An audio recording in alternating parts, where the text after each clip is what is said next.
the statement of a man who is so much like all of us in so many ways in our life, and we have these experiences. It was a man who wanted something very desperately for his son, who was suffering and had been suffering for years. And he comes to Jesus, and he's asking Jesus about healing his son. And in this response to Jesus, in telling Jesus about his son and his situation, let me read his final comment, and then we're going to back up. His final comment in Mark chapter 9 and verse 24 is this, and what I want to focus on today, where he says to Jesus, after Jesus tells him that's possible, immediately the boy's father explained, I do believe. Help me overcome my unbelief. You think, wow, well, that seems like a shift. I believe, but help me to overcome my unbelief. I'm going to suggest to all of us it is a paradox that we all face in our Christian life. And it's one that I think that we can learn some vital lessons from as we look at what this man's cry and request to God was about, to Jesus, and that is common to all humanity. And so we want to ask ourselves, how is this contradiction possible?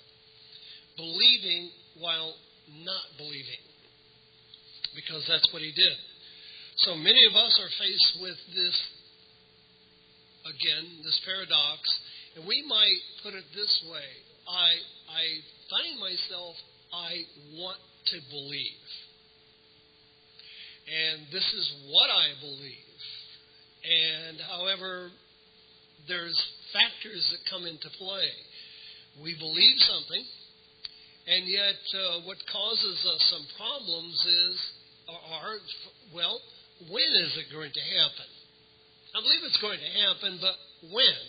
And that time factor causes us to have a certain unbelief, while at the same time we have hope that it is going to happen, that it will happen. Or will it happen in this lifetime? We tend to think that. I want to believe this, but will it happen in this lifetime? So we all face this. In this particular case, I would suggest that this father had probably taken his son to other doctors.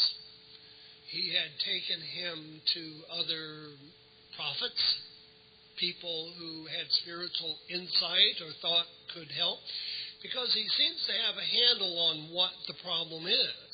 The problem, he is saying, is my son is possessed.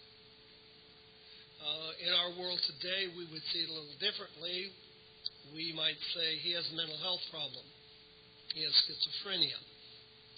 And that's the way we would see it. It's not a demonic problem, but rather just a physical, chemical in the brain problem. In this particular case, this is not what we see in terms of how Jesus handles this and what Jesus has to say about this example. So I say that because sometimes we don't believe. We live in a world that doesn't believe that there is a devil. We live in a world that doesn't believe that there are evil spirits out there and the like, and that we have to deal with this. And this is one of the things that Jesus is dealing with. So the Father has probably done everything he can imagine. And he's also in his mind, when we think about helping our unbelief, the things that we want to believe, we imagine them in a certain way. I can imagine him imagining, what would it be like? Here's my son. What would he be like if he didn't have this? You know, we think about the Zika virus and the kids that are born with the small head. You think about any parent that might say, what might my kid have been like if he hadn't gotten this infection, if he hadn't had this problem? because I see all kinds of characteristics, and we wonder what it would be like, and we imagine, well, we would be doing this, and he would grow up, and he would have a life, and have a family, and there'd be grandchildren, and all of these things. So I'm imagining the Father imagining what this would be like. So Jesus says to him, because he puts here, Jesus asked him, kind of backing up on the story a little bit in verse 23, Jesus asked the boy's father, how long has it been like this? And it's again, not that Jesus was not aware of the situation, but the people that are around, the father who also can have an opportunity to tell his story about what the son was like. And he says, from childhood. It has often thrown him into a fire or water to kill him. But if you can do anything, now notice what his request is. If you can do anything, I'd be happy for anything you can do. Any kind of relief that you might give me. If you can do anything, take pity on us and help us. Now, again, his request is not singular. Help us. Myself, help my son. And then Jesus says, if I can. If I can. So imagine our request to God. God, I got a big problem. The mountain over there is blocking my view of the sunrise. If you can move that mountain, would you? Can you do that if you can do this?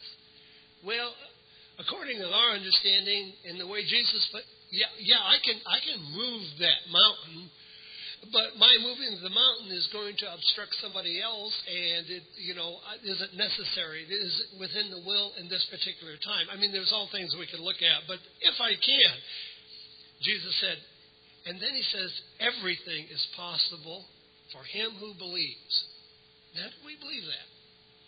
So we believe Jesus' statement, everything is possible. Yes, it's possible. So that's when the Father says, immediately the boy's father explained, I do believe. Help me overcome my unbelief. So in this contrast between the limited physical world and the spiritual world, what Jesus is talking about here. Because the physical world is limited by our and others' experience. Have you ever experienced a mountain being moved? Have you ever experienced people's withered hand being healed? And it just popping back. Have you ever experienced Jesus laying on hands on a leper and they're being cleaned just like that? Have you ever experienced the immediacy of Jesus' forgiveness? And probably the best example of the immediacy of the forgiveness is both on the cross and the example that we have with Peter, who denied him 3 times. We find the immediacy of his forgiveness. But the woman also who washed his feet. And, your sins are forgiven. Go in good cheer. Have you ever experienced? If you have not, then it's very difficult. So let me explain what in part precipitated this. And I've been thinking about it. I was talking with a person recently. And in talking with this individual, they are near homeless. Have been homeless for about 8 or 10 years, living on the streets and all of those things. Has someone else in a relationship with someone who is dying. And their life has been kind of miserable over the years. And so in talking with them, and talking about the person who could die within the next few months and the like, it's like they're bitter.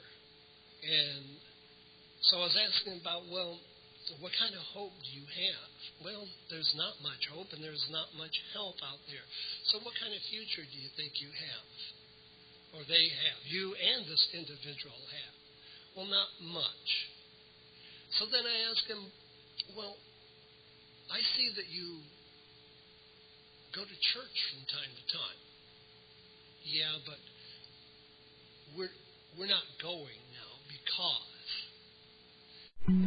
Feeling the blues today? or tired of life already? Do you have questions about life or need spiritual advice? The Worldwide Church of God is located in Fairfield, Santa Rosa, and Modesto, California.